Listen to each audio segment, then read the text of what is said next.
Run it. I can't take no loss. I don't even know what it costs. I hit the ground, then it go off. Yeah, hit the ground, then it go off. Yeah. Hi, and welcome back to The Conscious Day Trader. I am Yanis, and today we're going to break another ICT 2022 mentorship, which is free on YouTube. You can go and watch it. It's about 42 lessons that Michael, the ICT inner circle trader? No, ICT, inner circle trading, I think it's called. I should know this. I trade it every day.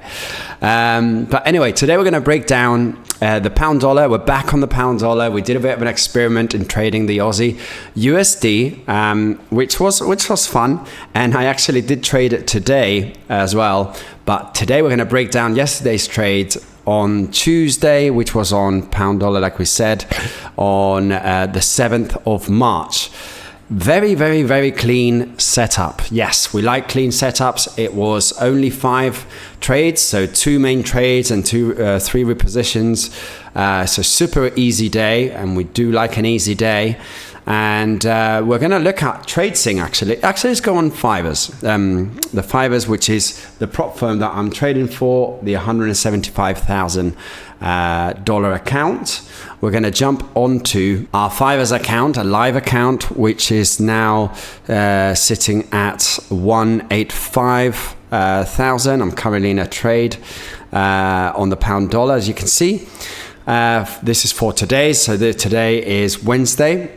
And we're going to look at this trade here that we did. We had $456 in profit. Super happy with that. We actually sold it and then bought it. So we traded both directions. And that's something that ICT does. It does it very well. I will only do it where I'm very confident in what I'm seeing, my setups, and if there's fair value gaps that are being filled or liquidity draws that are being taken out. So those kind of things. So we can see we had a 30 pip move in the short side, 103 on the long side, 95 on the short side, so we had a few sells and buys, and we're going to see why. But the main meat of the trade was this one here, 30 pips on the sell in the morning, and as we went into the afternoon, then my bias was changed and it was long. I don't very often do that, but the setup was too good to miss out on, and I was below my daily target, so I could afford to take another trade. So we're going to jump on to TradeSync first, which we're going to see our progress in March. We had 2 days in the first week and 2 days in the second week. We're currently running on $1,817. All green days since the 1st of January, so super happy about that. We're staying strong. Like the song says in the beginning, we can't take no loss. We're going to try really hard and prolong that as much as we can. What I'm really happy about this trade is this number here, 5 trades. So as you know, I like to reposition, and sometimes I reposition a lot. If we look at last month, I had a reposition, or my maximum repositions was not too bad actually, 14 or 18. Okay, that's a lot of repositioning, closing and opening trades for a few pounds. The biggest one was in January, where we had to get out of a bit of a trouble, which was right here, 22 trades. These are only 2 trades, but am I repositioning to get better price? So let's go on today's trade. And if you click on TradeSync, actually the TradeSync, you got a discount. It's in the description of this video if you want to go and check it out. So we closed that loss because we were in profit. I could have let it and it would have gone green, but I was paid for the day, so no need to do that. We had 2 long positions and 2 short positions. So the long side was 195, so 19 pips. And the short side was 32 pips. So pip count was really, really good. The average trade time took 51 minutes, so less than 1 hour. As in holding time. I got entered later in the afternoon, so the overall of the trading would be a couple of hours, but actually live positions were 51 minutes. That's a good indication. When your time is short, you know that your analysis is good. So we're going to jump onto the pound dollar. This is going to be quite a quick video because it was a very, very clean setup.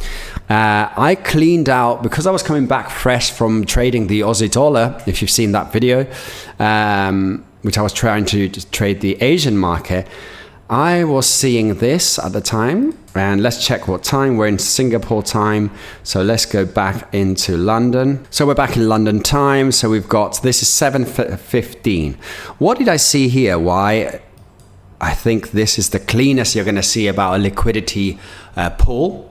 And we had this, all these highs here, up to the previous, well, this is the new previous daily high.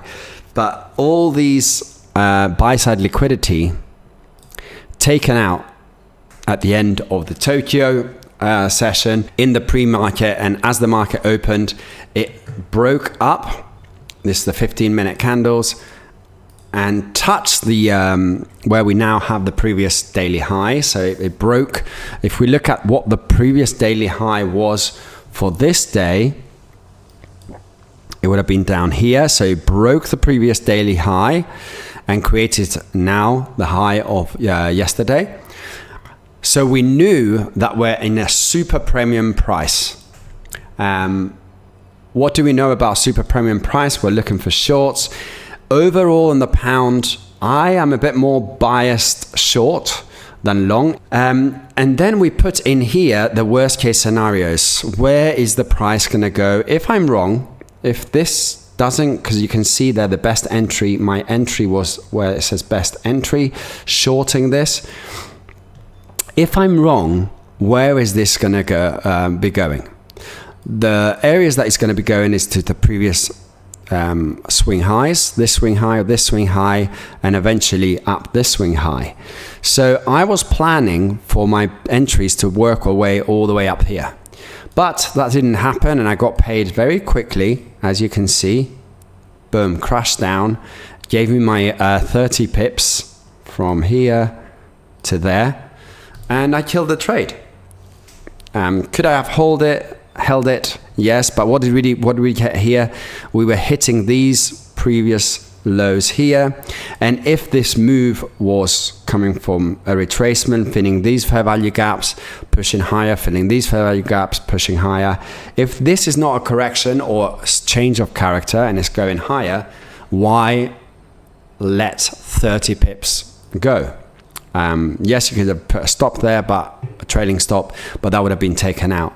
So as you can see, the market came a little bit further up and then pushed down and down and down, went directly to equilibrium. This is the different equilibrium. This is for today's, and crashed all the way into what we identify as sell side liquidity below this areas here, as these swing lows and these swing lows. So it doesn't get cleaner than that. Now you're going to ask me, okay, so you got in here. Where is the fair value gaps and the setup for ICT 22? You have to remember we're on 15 minute. Now let's drop onto the 1 minute and see our entry. As soon as we broke the previous high, we took out this red side of buy side liquidity. I was looking for a break of structure. You had a break of structure here. Let's grab a line. This was broken down here, came back up, and then an aggressive breakdown here. So when that aggressive break of this swing low came, it came down and then came back up and filled this area here. So the area that it was supposed to be targeting to enter, if you were entering with ICT, was this area here, and you would have found it on the 3 minute. So that breakdown, and we have a fair value gap from there to there. Now you need to get your glasses out, but the fair value gap is there. This one here. I'll move that so you can see it from that wick to that thick. Then we're going to change that into, this is a 3 minute. We don't have 3 minute. We're going to change the 2 minute into 3 minute fair value gap. came back and pushed into the 3 minutes and then went down. I entered around that area. However, my slippage didn't allow me to get the best price, or 2.5. I think my slippage at the time was 1.5. So I got in there and that I let it run. And then what happened is we hit the previous daily low. So we had the end of the London kill zone, came into New York, then it came down, pushed aggressively, and this is where we're going to look at the price that I went long. We had a buy at 19829. So this was the area where I thought that the market would be stalling, and there was a reason for it. One was at the time we were, if we go on the 15 minute, you will see that we hit around this area, the fair value gaps on this area here. So my analysis, obviously this happened in the news or with the announcements, but I wasn't part of that. And this might look like, wow, you were going against this move. No, I wasn't, because whatever was going to happen after the New York kill zone, I would have been killing the trade because I knew news was coming. And as you know, I don't trade the news, I stay out of it. But during the New York kill zone, we had broken the previous daily low. We were at a super discounted area with regards to, we had passed equilibrium, walked all the way down. We had failed to break this swing low here. And then I was able to trade upwards for my 18 pips, 22 pips he gave there. I did that twice, and then I got paid for my trade. So I was super happy with that. Pretty quick, very quick analysis, very quick entry, very quick exit. As you saw, 51 minutes of overall trading time. I remembered, so someone asked me about the times. So we're going to go on to what this is. The indicator of FX market sessions. We're going to go into it, and we're going to see that we've got London. I've put GMT -5. I can't remember if you're in New York. This is based on New York times. So for the kill zone on London, 2 to 5. New York, obviously 7 a.m. pre-market to 10. Tokyo, 8 to 12. Those are the threes that I work with. And I also like to put the price, the pips of each session. And you can save this as default. And then every time you open it, it will give you that. At the top, you can put how many periods, how many boxes far back do you want to see. So how many London sessions, kill zones. You also can add Fibonacci levels if you want. It will give you the 50% of the range that you've selected. So we give you the 50% of this London kill zone. Thickness, you can do all that you want. Also, you can set alerts. If you want a message and you're not sure when you need to be looking at the market, you can put this as an alert, and it will tell you this session is starting in 5 minutes or so. Okay, so that is the market done. As you can see, we're feeling better, and trading is back on track. Today I literally traded from the beach, and it felt so good. I had marked up the Aussie dollar from yesterday's trade, and if you remember, I had a retracement on the 61.8 weekly as a target, and that went to the pip. So I entered as a long and took 25 pips on that, which is going to help me with my trade this morning, which is morning for London, the lunchtime, kind of 2:30, 3 o'clock, where I set up for the London kill zone for the pound USD.